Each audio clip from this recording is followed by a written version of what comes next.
Now, before we even get into the 7 sightings, the 7 receipts, and the 7 separate moments Beyoncé's daddy has been ghost walking through Manhattan like a retired chess grandmaster with one last move left in him, I need you to sit down. I need you to sit all the way down. Because what dropped in that original breakdown is not a rumor, it is not a tabloid clip, it is not one of those, a source close to the family, whispers that evaporates by Tuesday. This is a paper trail. This is a shift rotation. This is a 72-year-old man in a suit and a soft shoe walk showing up in Lower Manhattan every 13 days like clockwork, and the cathedral, yeah. I'm calling the Carter operation the cathedral for the rest of this video because that is exactly what they built. The cathedral is scrambling. The queen bee is buzzing sideways. The rock boy in the chairman's seat is quiet in a way that quiet men only get when the ground under the throne starts moving. And Papa Deals himself, the original architect, the man who wrote the blueprint of the very machine his granddaughter is about to be fed into, is out here in New York with a folder, not a binder, a folder, walking into brownstones through the service door. So get ready. Leave a like. Subscribe if this is your first time in this room. And I need you to say it with me right now, loud enough that your neighbor pauses their Netflix and wonders what kind of church you joined. Now, here's where it all falls apart. Yeah, you already know how this goes. And honestly, by the time we hit minute 22, that catchphrase is going to feel less like a bit and more like a diagnosis. Because what we are looking at is not a family visit. What we are looking at is a succession plan, an extraction protocol, and an elder protection carve-out being executed in slow motion in broad daylight on the sidewalks of Franklin Street, and the entire internet is looking the wrong way. Let me stack the context for you because the density is the story. Right now, at this very moment, the industry is moving. Not sitting, not idling, moving. SZA is quietly reworking her live setup for a run of dates nobody has officially announced yet. Doekiai is doing what Doekiai does, which is turn every award show carpet into a personal audition tape for a Grammy she has already halfway won in the group chat.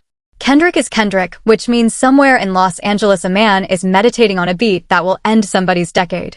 Tyler is out here dressing like a Wes Anderson bellhop and outselling half the majors while doing it. Everybody is eating. Everybody is moving. And in the middle of all that motion, the cathedral, the biggest, most fortified, most legally armored family operation in modern black music, is running defense on a 72-year-old grandfather who keeps buying archival pigment markers on Franklin Street. That is the picture. That is the frame. That is where we start. And listen, before I get one word deeper, I need 3 likes from you. Leave a like if you think a grown grandfather being clocked 7 times in 91 days in a city he does not live in is not a coincidence, it is a calendar. Leave a second like if you think the cathedral's trust office, its Delaware entity, and its shared server suddenly getting quiet at the exact same moment Papa Deals started walking through service doors is not a hiring freeze, it is a panic. And leave a third like, and this one is for the culture, if you think somebody inside that family office right now is Googling, can a grandfather legally kidnap a granddaughter with paperwork, while their Arohan smoothie melts on the desk? 3 likes. Boom. We are powered up. We are locked in. Let's go. Here is the framework, because if you do not understand the framework, the sightings look like errands, and that is exactly the trick. Buried inside the trust documents of every ultra-wealthy American family, there is a clause the lawyers call an elder protection carve-out. In English, that a normal person can hold in their hand, it means a grandparent, a great-uncle, a designated elder gets a legally protected right to physically access a minor beneficiary. Doesn't matter what the parents want. Doesn't matter what the family office scheduled. Doesn't matter what the brand calendar says the kid is supposed to be doing that Wednesday. The clause is a key, and the key opens a door the custodial parents cannot legally lock. In 99% of families, that clause sits in a drawer collecting dust for 40 years. In the Knowles Carter operation, based on the paper choreography we are watching, that clause got activated somewhere around the 2nd week of April. And the exact week the clause went live is the exact week Papa Deals started punching the clock in Lower Manhattan. Now count them with me because 7 is not a number, 7 is a rhythm. Sighting 1, April 14th, Franklin Street, an art supply store, 11:47 a.m. In and out in 34 minutes, carrying a paper bag with a heavyweight mixed media pad and a set of archival pigment markers. A 72-year-old retired label executive is not buying himself pigment markers on a Monday morning. That is a grandfather who already knows his granddaughter has a quiet visual art practice the family office has not put on any brand deck, and he is putting materials in her hands-off book. Sighting 2. Same neighborhood, same week, a corner cafe 2 blocks from the studio building. Papa Deals sits alone for an hour and 11 minutes, orders 1 black coffee, and the moment a specific black SUV rolls up 2 doors down, he stands up, drops cash, walks out. He did not get in the SUV. He watched who did not get out of the SUV. That is not lunch. That is reconnaissance. Sighting 3. April 29th, Uptown, a private members club on the east side, signed in as a guest by a woman whose name is not on any published roster, but whose email domain matches a trust office we have already flagged twice in this series. 3 hours and 12 minutes inside. That is not a mimosa brunch. That is a room being built. Sighting 4, May 6th, at a recording studio in Long Island City that quietly hosts teen artist development sessions for a boutique label, a label that just so happens to share 2 board members with the trust office from Sighting 3. Papa Deals walks in with a folder. Not a binder. A folder. And I need you to hear me on the vocabulary. Binders hold notes, folders hold contracts, and contracts hold names. That is not a drop-by. That is a delivery. Sighting 5, May 19th, a brownstone in Brooklyn Heights, owned through an LLC whose registered agent, sit with this for a full second, is the same registered agent listed on the Delaware entity we flagged in the 7 Signals breakdown last month. Papa Deals goes in through the service entrance. Comes out the front door 3 hours later. Grown men do not enter buildings through the trash can door unless they have a specific reason to not be photographed at the front. That is not a visit. That is a tell. Sighting 6, June 2nd, a hotel lobby in Midtown, 1 single block from a federal regulatory office we have discussed in previous videos. He was not a guest of the hotel. He was there to meet somebody. And that somebody left through the 1 side exit in the entire building that does not have a camera pointed at it. Every hotel in Manhattan has that 1 door. Whoever picked this hotel knew which door it was. That is not a meeting. That is a protocol. And then, and this is the one, this is the domino that tips the rest, Sighting 7, June 17th, a private art gallery in Chelsea, closed to the public that evening. Papa Deals walks in at 6:52 p.m. 40 minutes later the gallery reopens and a 13-year-old girl walks out through the same door he walked in through. Have you lost it yet? Are you seeing this? Because I promise you, that is not a chaperone. That is a handoff. Now, here's where it all falls apart. 7 sightings, 91 days, 1 thread. 91 divided by 7 is 13, which means a retired grandfather from Houston is boarding a plane every 13 days, landing in a city he does not live in, executing one specific piece of business and disappearing. That is not a visit rhythm. That is a shift rotation. That is a man punching a clock. And a 72-year-old man does not punch a clock in a city he does not live in unless somebody is paying him to be there, or unless he is paying himself in a currency more valuable than money, which is the last thing an old man ever gets to buy. A second draft. A rewrite. A chance to unmake the machine he built the first time around. And now let me address something directly, because I know somebody in the comments is warming up their thumbs. Somebody is going to type, Tisa, this is a grandfather. Grandfathers love their grandkids. Why are you turning affection into a legal war? And I want to talk to you personally, 1-to-1, real intimate for a second. I hear you. I do. I understand where that reflex comes from because Black families protect their elders, and Black families protect their patriarchs, and Black families do not like watching outsiders assign sinister motives to a man just because he bought a granddaughter a sketch pad. I get it. I really do. Actually, I'm lying. I'm not being sincere. Because here is what a grandfather doing normal grandfather things looks like. It looks like a phone call. It looks like a birthday card. It looks like a Sunday dinner in Houston with a plate wrapped in foil. It does not look like an LLC in Delaware, a members club sign-in from a phantom trust employee, a folder walked into a boutique label studio, and a service door entry into a Brooklyn Heights brownstone at 3-hour intervals every 13 days. Normal grandfathers do not carry a former federal prosecutor's number in their pocket. Normal grandfathers do not case a hotel for its blind spot exit. Papa Deals is not doing grandfather things. Papa Deals is doing succession things. And there is a difference, and if you cannot tell the difference, my dear, that is not affection, that is willful blindness with a bedazzled case on it. My theories are getting more validated by the hour, and honestly, just like so many other people who have been paying attention, I have been watching this pattern form for months. There are two camps in the comment section of every Carter video ever posted, the people who are watching the front of the building and the people who are watching the side doors, and clearly, obviously, the front of the building watchers have been getting played. The Queen Bee is the cathedral. The rock boy runs the cathedral. Andy Solange already left the cathedral. Mama Tina is inside the cathedral. That leaves exactly one person in the entire architecture with both the legal standing and the personal motive to walk in with a crowbar and start unbolting load-bearing walls. And that one person is the man who poured the foundation in 1997. It is Papa Deals. It is the original architect. It is Beyoncé's father, and if you have been telling your cousin for 2 years that something about the Carter operation did not sit right, well, I'll just leave that there. Let me name the players quickly, so we all speak the same language for the rest of this breakdown. The primary subject, Mathew Knowles, gets 3 rotating names in this room.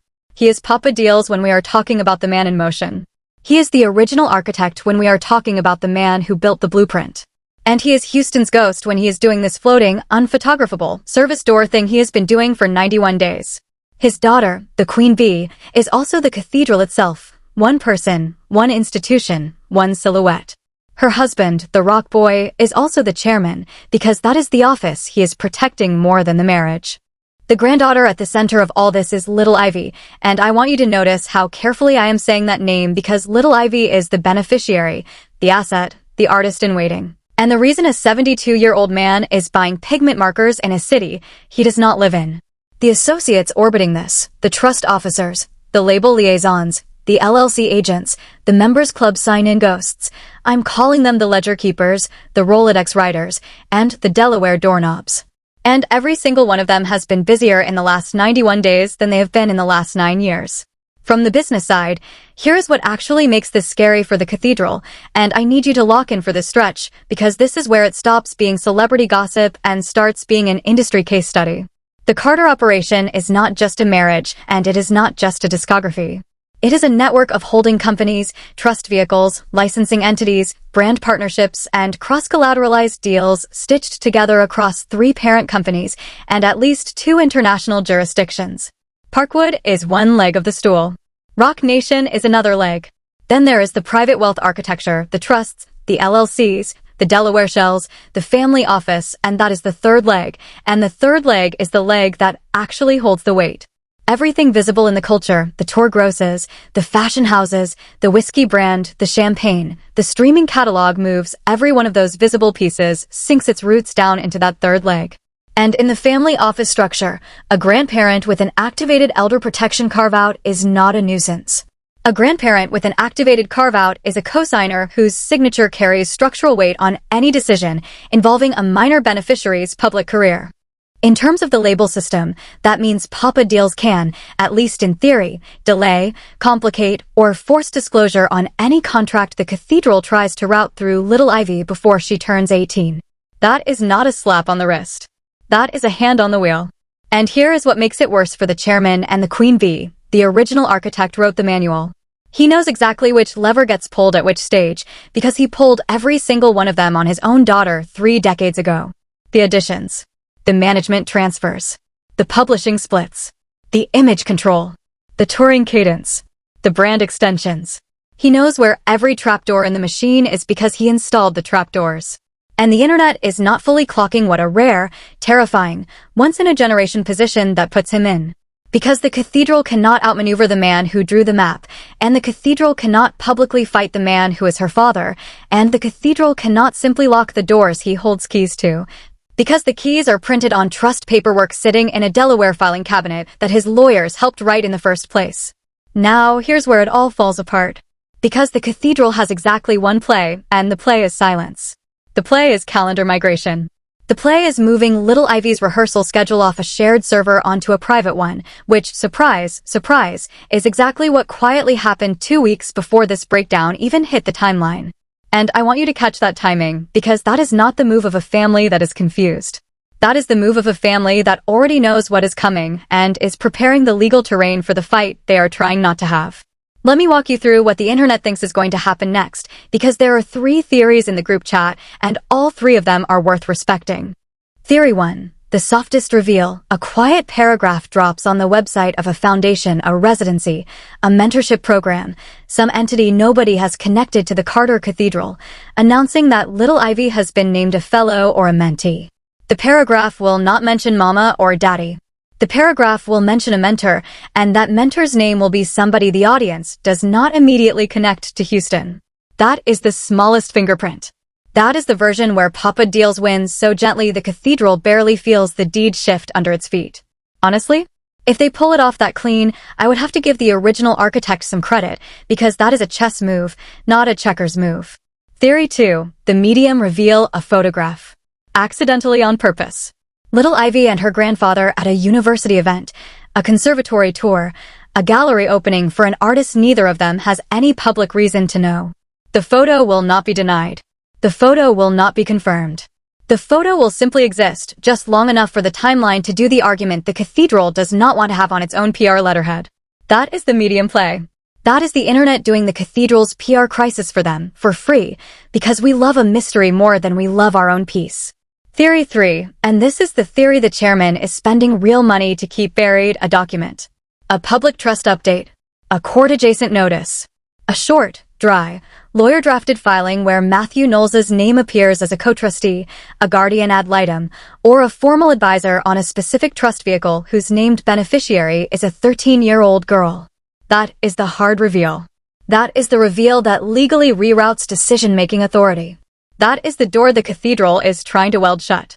And there is an interesting theory in the group chat, and I think it actually makes a lot of sense, that if the cathedral senses door 3 about to open, they will try to preempt it by leaking their own version of door 1, a soft announcement they control, framed as a beautiful multi-generational moment, so that when the trust filing eventually surfaces, they can wave at the earlier press release and say, "See, we were all on the same page the whole time." Clearly that is the smartest thing they could do. And, obviously, I have doubts they are still capable of that level of coordinated defense, because a family office that just yanked its calendar off the shared server 2 weeks ago is not a family office operating from strength. That is a family office operating from fear. And that is the part the Beehive is not ready to sit with. I want to talk to you, personally, if you are a die-hard, ride-or-die, capital H Hive member, and you clicked this video specifically to leave a dislike. Person to person. I want you to ask yourself a simple question. If everything was fine, if the grandfather was just being a grandfather, if the sightings were just errands, if the folder was just family photos, why did the calendar move? Why did the shared server get scrubbed? Why is a private wealth firm's registered agent showing up on an LLC in a completely different borough than the family office? Why is a members club sign-in sheet carrying a name that does not appear on the members club's directory? Why is a grandfather from Houston in Manhattan every 13 days when for 20 years he was in Manhattan every 13 months? Ask yourself. Sit with it. That is not disrespect. That is self-respect. That is a boundary. That is basic pattern recognition, which the wellness girls on TikTok will tell you is a form of self-care. And if the answer you come up with is coincidence, then baby, that is not loyalty. That is a hostage situation with a fan account. Have you lost it yet? Because we are not done. We still have the geography question, and the geography question is the one nobody in the maximalist coverage has bothered to ask. Every one of those 7 sightings, every single one happened in New York. Not Houston. Not Los Angeles. Not Atlanta. Not Miami. New York. Papa Deals does not live in New York. He has famously, publicly, on multiple podcasts, gone months at a stretch without setting foot on that island. So, what is in New York that is worth flying up for every 13 days for 91 straight days? What piece of business demands that level of geographic precision from a 72-year-old man? The answer is one 13-year-old girl. The answer is little Ivy. The answer is a granddaughter who has, according to him, on his own public record, in his own 3 most repeated sentences of the last 18 months, options her mother did not have, paths that are not the ones everyone assumes. And a grandfather who has decided out loud, in front of God and Vlad TV and whichever podcast will book him, that he will not let her be processed by the machine that processed her aunt. That last quote is the receipt inside the receipt. Because for 18 months the original architect has been laying a public record, sentence by sentence, that his lawyers can point to on a bad day in a bad courtroom and say, "Your Honor, the elder protection carve-out is not a surprise. My client has been announcing his intent to invoke it on the record for a year and a half." This is not opportunism. This is a documented, consistent, publicly stated commitment to protect a minor beneficiary. That is why the sentences repeat. That is why he uses the same 3 phrases in the same order in every conversation. That is not a talking point, my friend. That is a legal foundation being poured in real time, sentence by sentence, podcast by podcast, and every host who nodded politely and moved on to the next question was witnessing a paper trail being laid at their feet and thought they were just doing an interview. Where is the cathedral in all of this? Where is the countermove? Where is the pushback? Where is the plan? Because I have been watching, and I mean watching hard, and I have not seen a plan. I have seen a calendar migration. I have seen a server scrub. I have seen a couple of coordinated soft power appearances designed to project family unity. I have seen a well-placed magazine cover here, a curated Instagram carousel there. But I have not seen a strategy. I have seen decorations. And decorations have failed and failed and failed and failed to solve a structural problem. You cannot cover a load-bearing crack with a $30,000 gown. You cannot post your way out of a Delaware filing. You cannot photograph your way out of a service door pattern. You cannot brand your way out of a folder walked into a boutique label at 2:47 p.m. on a Tuesday. And every second the cathedral spends decorating instead of countering is a second the original architect is 13 days closer to his next flight. And meanwhile, because remember, the industry is moving, the pressure outside the cathedral is only mounting. There is a returning superstar cycle coming this fall that is going to eat the calendar. There are 3 major album releases queued between September and December that are going to eat the press oxygen. There is a Grammy season shaping up where every household in the cathedral is going to be expected to show up, smile, present, perform, and pretend nothing is happening in the family office back home. And you cannot execute a coordinated PR defense in front of 8 million streaming viewers with one hand while quietly locking down a trust filing with the other. Something is going to slip. Something is going to leak. Some assistant is going to forward the wrong email. Some ledger keeper is going to leave a laptop in a rideshare. That is how these things always fall apart.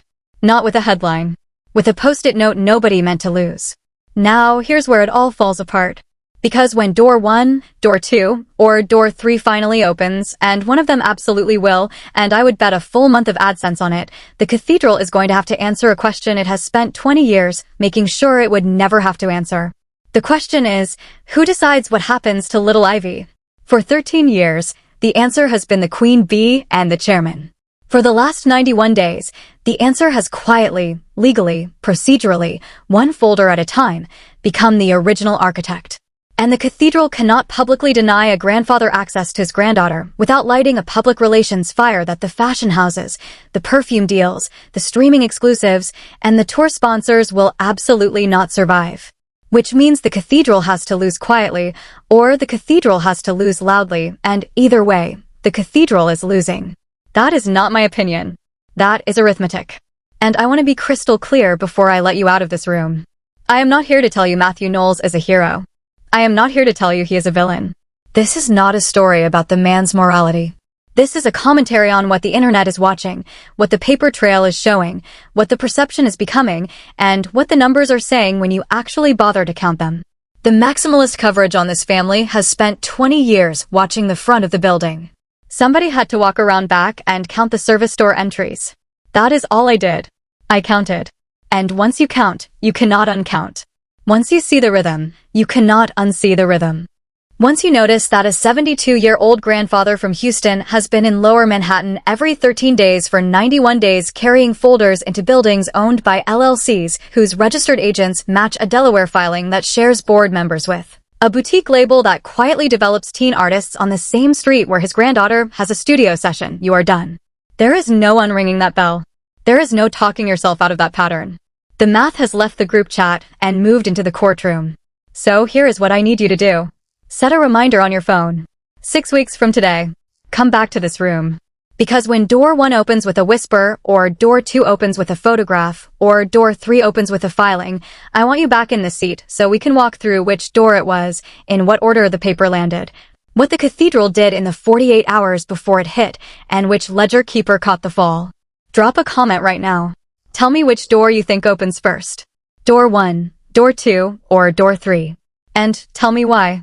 I read them. I use them. I have literally rewritten follow-up videos based on a single sharp comment from somebody who saw something I missed. Somebody in this comment section right now is holding the next piece of the puzzle in their hands and doesn't know it yet. And if this breakdown made a piece of the cathedral click for you that had never clicked before, if the geography suddenly made sense, if the timing suddenly made sense, if the folders and the service doors and the members clubs suddenly stopped feeling like coincidences and started feeling like a chessboard, do me one favor. Share this video with the one person in your life who has been telling you for years that something about the Carter operation did not sit right. Because it did not sit right. And now, finally, we can count the reasons why. The next video goes deeper. Way deeper. We are walking straight into the trust office. We are naming the Delaware entity out loud. We are pulling the string on the woman who signed Papa deals into the members club because her name matters more than anybody on the internet has said out loud yet, and once you hear it, the entire cathedral map redraws itself. You really need to see that one to understand where this whole story goes next. Check out the video on your end screen right now. Do not close the app. Do not scroll away. Click it. Watch it. Come back and tell me what you noticed. Stay sharp. Stay close. Stay counting. I'll see you in the next one.